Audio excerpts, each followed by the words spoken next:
Sziasztok! A mai videóban megmutatom, hogy tudjátok a textúrát a legkönnyebben az elemhez igazítani.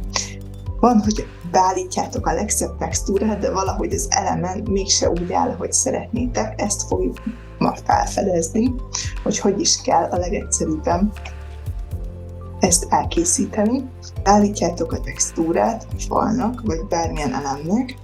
Rámentek, hogy dokumentáció, kreatív látványtervezés, 3D textúra illesztése, és itt meg tudjátok adni az origót, és akkor onnan fog indulni a textúra, vagy meg tudjátok az irányát is adni, iránybeállításával. És itt kiadja, hogy szeretnéd a szöget beállítani, beállít például, hogy 30 fok, és már is eltolódik a textúránk. Ez nagyon-nagyon hasznos. Amikor ezt felfedeztem, nagyon örültem, és remélem ti is fogjátok ezt használni.